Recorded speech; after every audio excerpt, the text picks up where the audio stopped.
Uma ótima manhã para você acompanhando o nosso T-News. E todas as quartas nós recebemos aqui o nosso terapeuta, criador da reprogramação biológica, Maurício Valente, com o tema Perdoar o pai que me rejeitou na infância. É um tema bastante pesado esse, né, Maurício? Bom dia. Bom dia, Carla. Bom dia. O prazer estar aqui mais uma vez, né? Mais uma quarta abençoada. Muito obrigado a você, muito obrigado aos ouvintes da Rádio T e todos os meus amigos das mídias sociais aqui presentes. Que inclusive estamos online agora Estamos também, né? Ao vivo pelo Instagram aqui. E o pessoal já aderindo aqui. Que bom. E hoje nós vamos falar sobre um assunto que assombra a vida de muitas pessoas, né? A rejeição por parte do pai na infância. É uma situação que gera muita dor nas pessoas que passaram por ela, né? Maurício, por onde começar o movimento de perdão dessa rejeição? Isso. É importante até a gente colocar sobre o perdão, né? A gente colocou isso de forma proposital, que é para a gente falar sobre o perdão, né? O perdão, já reparou, Carla, como o perdão e a palavra desculpa são palavras interessantes? Olha só. Quando eu faço alguma coisa errada para você, Carla, e eu viro e digo assim, Carla, você me perdoa? Então, o que eu faço? Eu jogo a responsabilidade do meu erro para você. Eu viro para você e falo, você me perdoa, você me desculpa, você tira minha culpa, Carla? Você não pode tirar minha culpa e você não pode me perdoar. Até porque perdão é muito divino, eu respeito aí as crenças religiosas, tá? Mas o perdão é uma coisa muito divina. Então, o que a gente deve fazer, em primeiro lugar, quando a gente fala assim de, eu preciso perdoar, troque o perdoar por aceitar. Eu aceito tudo como foi, eu aceito o pai que eu tive, né? Eu honro, eu agradeço tudo como foi. Não saiu do jeito que eu queria, a minha infância, não foi bacana, mas eu aceito. Então, tentem trocar essa palavra perdão pela palavra aceitação. A gente entende o seu lado de criança, aquilo que te faltou, as necessidades que te faltou, né? Mas talvez o primeiro caminho para você aceitar o pai e a mãe, eu gosto muito de uma palavra, Carla, que se chama assentir. Assentir significa eu aceito tudo sem sentimento, ou seja, eu não preciso estourar uma champanhe e comemorar, mas eu também não preciso tacar pedra e não preciso julgar. Eu apenas aceito. Por quê? Quando eu era criança, foi uma época que eu não tinha escolhas, né? A gente é criança, a gente não pode escolher.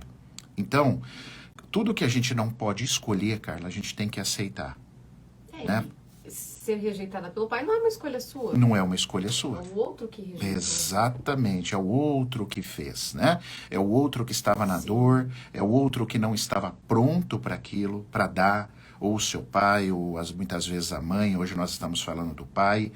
Então, não estava sob o meu controle, é a mesma coisa que perder alguém, né? Quando alguém morre, não está sobre o meu controle. Então, quando não está sobre o meu controle, o meu caminho mais sensato, Carlinha, é assentir. Eu aceito tudo como foi, até porque se eu não partir desse princípio, eu vou partir do princípio que Deus errou de ter me dado aquele pai ou aquela mãe. E a gente sabe que Deus não erra, o universo ele sempre conspira a favor. Então, assim, foi uma coisa que eu precisei passar. Então, o primeiro caminho que eu falo para você assentir os seus pais, no caso aqui o pai, é você de alguma forma procurar saber como foi a infância desse pai. Tá? Nós percebemos, isso é uma técnica do Carl Gustav Jung, nós percebemos que quando a gente entende sobre os traumas dos nossos pais, quando eles eram crianças, eu consigo hoje, na idade adulta, porque quando eu era criança eu não tinha maturidade, mas hoje como adulto, eu consigo entender, puxa, então foi por isso que meu pai foi bruto assim, foi por isso que meu pai me rejeitou, foi por isso que meu pai não tratou bem a minha mãe. Quando a gente se despe um pouco do orgulho e a gente entra na história traumática dos nossos pais, aí você vai perceber que a infância do teu pai foi 800 vezes pior do que a sua. Tá? Aí isso é o primeiro caminho para você assentir, ou seja, honrar. Mesmo assim, eu aceito e agradeço a vida que veio dele, os 50% que veio dele. Então, quando as pessoas me perguntam qual que é o primeiro caminho para eu perdoar, né? Eu não gosto dessa palavra, mas assentir, aceitar. Eu digo, o primeiro caminho é maturidade. E a maturidade é inversamente proporcional ao orgulho. Então, quanto mais maturidade eu tenho, menos orgulho eu vou ter. Ou seja, eu não vou com meu ego, eu tô ferido, E usar isso sempre como muleta, como né? muleta. Aí você entra no padrão de vítima. Isso. E aí, em padrão de vítima, você não vai para lugar nenhum, né, Carla? Mas, Maurício, sempre tem, né? A gente ouve relatos de mães, até inclusive, comentando: ah, meu filho se sente culpado. Por que, que o pai não ama? Por que, que o pai não dá atenção? A criança se sente, né, de certa forma culpada. Não, perfeitamente. Quando a gente é criança, ela se sente culpada, ela se sente triste, a criança, Sim. porque não agradou o pai. O que eu fiz de errado? Não está fazendo o pai feliz, né? Eu me lembro de uma passagem do meu filho, o meu filho Pedro. Uma vez ele chegou ele era criança, ele tinha o quê? 6 anos, no máximo, estourando, acho que talvez até um pouco menos.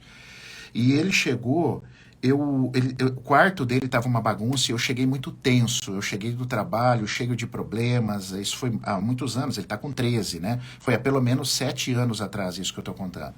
E aí eu fui chamar a atenção dele no quarto. Ô filho, olha o que você fez, olha o seu quarto, olha isso aqui, uma bagunça.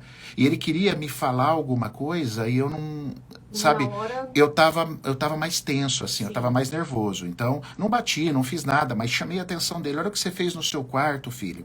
Você precisa ser organizado, papai já ensinou você, papai. E quando eu fui pra cozinha tomar uma água, quando eu voltei, ele tava chorando no sofá. Isso me marcou muito, eu nunca esqueci. Aí eu falei: o que você tá chorando, filho? O pai falou muito bravo com você? Ele falou assim, olha o que ele me disse, cara. Ele falou assim: não, papai, eu tô chorando porque tudo que eu quis lá no meu quarto, eu fiz uma coisa, tudo que eu queria era ter feito você feliz. 5 para 6 anos.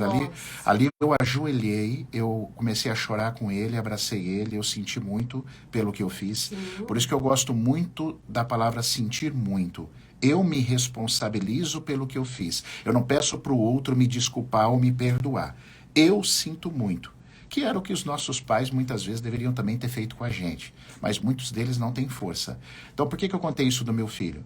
Para explicar para vocês que a criança realmente ela quer agradar os pais. Sim. Quando ela Do não, jeitinho dela, né? do jeitinho dela. Quando ela não faz isso, Carla, ela se sente muito culpada. Mas a criança cresce. Muitas vezes não dá para arrumar ali na infância, porque o pai está sem força, a mãe está sem força. O pai não tem força para reconhecer os seus próprios erros. Né? Porque o pai tinha que reconhecer seus próprios erros. É muito bonito a gente assumir nossa vulnerabilidade. Mas a maturidade, mais uma vez. Mais uma vez, a maturidade de um pai e de uma mãe que às vezes não estão prontos. Aí o que acontece? Você se torna adulto. E agora, como adulto, Carla, agora sim, Carla. Como adulto, agora eu posso ter maturidade para entender meu pai. Quando criança, não. Então, se eu, como adulto, ainda fico na dor, no vitimismo, ai, porque é isso? Então, aí você precisa de uma ajuda, talvez você não vai conseguir sozinho, para você trazer essa maturidade à tona, para você entrar no mundo do seu pai, porque agora você é capaz de entender por que o seu pai agiu daquela forma. E aquilo que eu não posso mudar, ou eu aceito, sabe aquela frase assim, relaxa que dói menos? Não tem uma frase, aceita que dói menos, não é? Então assim, se aquilo você não podia mudar na tua infância, você não podia trocar de pai, você não podia explicar pro teu pai, porque você era uma criança, não era terapeuta, então você não tinha maturidade para falar pro seu pai todas as suas necessidades. Então, é aceitar. E agora que você é adulto, chega de choradeira, chega de mimimi, vamos crescer, vamos amadurecer, vamos olhar para esses pais de onde veio a vida foi difícil para eles também, eles são imperfeitos, então sabe aquela história de acolher todo mundo, Carla? Sim. A gente acolhe, vamos acolher você, que sofreu isso quando era criança, mas vamos acolher teu pai também, claro. Vamos parar de procurar bandido, né? Você não teve culpa, eu sinto muito pela tua infância, mas vamos acolher teu pai também? E tem uma coisa, Carla, que eu gosto muito de falar, assim, se você me permite, é rápido. Pessoal, assim, uma pessoa que capota o carro 8 vezes, o carro pega fogo e a pessoa sobrevive, é muito difícil acreditar que essa pessoa vai sair desse acidente sem nenhuma sequela. Claro, uma marquinha de queimado vai acontecer, não é? Um cortezinho. Um corte, uma cicatriz, beleza. Então, às vezes a infância que você teve, às vezes a ausência do pai, por exemplo, uma pessoa escreveu aqui, meu pai me abandonou, olha, uma pessoa que não teve pai. Então, talvez essa ouvinte que colocou aqui que o pai abandonou ela, talvez seja uma pessoa mais insegura. Sim. Então, isso não é uma sequela de um acidente? É. E aquele cara que sofreu o acidente, ele deve comemorar a vida ou ele deve ficar lamentando a vida inteira as sequelas? Tem que agradecer que tá vivo. Que está vivo, perfeito? Então, essa moça, por exemplo, vou pegar o exemplo dela, não conversei com ela aqui, mas só para entender. Ela falou, meu pai escreveu que meu pai me abandonou. Então, essa moça que o pai abandonou, talvez ela vai ter sequelas. Claro, com certeza. Talvez, uma delas, talvez, vai ser uma pessoa mais insegura, mais medrosinha. Até porque, assim, Maurício, nós sabemos que nós somos 50% pai e 50% mãe, né? E não aceitar, por exemplo, o seu pai porque ele te abandonou, enfim, é também não se aceitar, por isso que entra essa insegurança? Genética pura, não é? Você tem 50% do pai e 50% da mãe. Se você não aceita o pai, mesmo ele te abandonando, você não aceita 50% de você. E entra a insegurança, aí medo, entra. Tudo. Então essa moça que escreveu aqui, meu pai me abandonou, ela vai ter sequela, Carla? Sim. Mas ela deve comemorar a vida ou comemorar a sequela? Ou ficar chorando pela sequela? Comemorar a vida, com certeza. Então é a vida. Então eu sinto muito que o seu pai te abandonou. De coração, eu sou pai. Eu não imagino eu me abandonando meus filhos. Agora, veja que é muito triste isso, eu acolho você, mas hoje você é uma pessoa adulta. E como adulta, talvez você pode entender que o teu pai não teve força para ficar com a família. Ele não teve. É tanto trauma, ele não teve ajuda, ele não conseguiu. Imaturidade do seu pai. Os pais são muito imaturos, sabia? Pais são muito imaturos. Seu pai foi um homem imaturo. Não conseguiu te dar atenção, não conseguiu cuidar da família. Então, mas e agora? Você vai ficar com uma sequela. Então vamos se amar? Vamos se amar pela sua sobrevivência, pelo fato de você estar viva, ter recebido a vida que veio dele. Isso é o mais importante. Agora, uma sequelinha, você vai ser um pouquinho mais medrosa porque o pai não te levou para o mundo? Beleza, mas vai com medo mesmo, né? O adulto, ele pode fazer isso, né, Carla? Com certeza. E tanto que esse sentimento negativo, a dor da rejeição, ela pode impactar na nossa saúde também. Com certeza. Não é só a questão da insegurança. Perfeitamente. Um processo de rejeição, por exemplo, só lembrando aqui rapidinho, um processo de rejeição pode fazer você ter problemas intestinais, problemas no seu ânus, né? No ânus é o órgão da emoção, muito da aceitação, você não se sentir aceita. Você pode ser raivosa por isso e ter problemas de estômago. Você pode ser triste por problemas pulmonares. Então, é aceitar a sequela mesmo. Cara, meu pai me abandonou, eu não tinha escolha, é muito triste, eu sinto muito, mas eu quero amar a vida e entender que meu pai foi imaturo, não teve ajuda e a vida segue e a gente, como adulto, agora sim eu posso escolher uma vida melhor, coisas mais funcionais para a minha vida e o sucesso começa aceitando de onde veio a tua vida, né? O famoso segredo do sucesso da internet, que todo mundo está vendendo hoje, não, vem comigo que eu tenho o segredo do sucesso. Eu descobri o segredo do sucesso, é estar vivo, né? É estar vivo. E nesse papel todo entra a mãe também, né? Exatamente. Como que a mãe deve se comportar nessa situação? Quando o pai ausenta, Isso. a mãe tem que tentar não ser o pai. Perfeito. É a primeira coisa. Falar tá? a verdade, né? Falar a verdade. Amenizar, de certa forma. Ser a mãe. Às vezes a gente escuta, né? Eu sou a mãe e o pai ao mesmo tempo. Eu sou pai. Não, eu sou pai. Não, você é mãe. O pai deixa pro pai. Se tiver alguém que possa substituir a imagem do pai um pouquinho, um vô, um padrasto legal, é muito legal, isso é muito bacana, tá? Quando tem alguma figura masculina para a criança. Mas é muito importante a mãe mostrar essa vulnerabilidade, falar abertamente, claramente com a criança. Não colocar o pai contra o filho, né? Muitas mães fazem isso. Às vezes a dor da mãe que foi traída ou abandonada, a mãe muitas vezes ela quer jogar o pai contra, inclusive isso é crime, tá? Isso é crime hoje, na justiça vê isso como crime. Então assim, a mulher tentar preservar a imagem desse pai e ser a mãe. Ser a mãe, não ser mais do que isso, que já vai ser o suficiente. Essa criança vai crescer e lá no futuro, se ela precisar, ela pode ter ajuda e encontrar mecanismos mais funcionais para liberar o fluxo do sucesso, o fluxo da sua vida, quando ela for adulta. Eu falo que a vida é tão linda, Carla, porque mesmo as coisas que ficaram incompletas para mim nessa infância, eu tenho condição de buscar quando eu sou adulto. De reconhecer. Então, olha que oportunidade, né?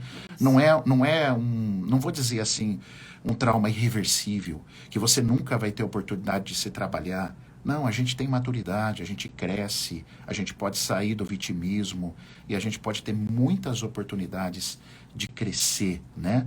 De crescer e de se curar durante a vida, ou de minimizar as sequelas que eu falei anteriormente.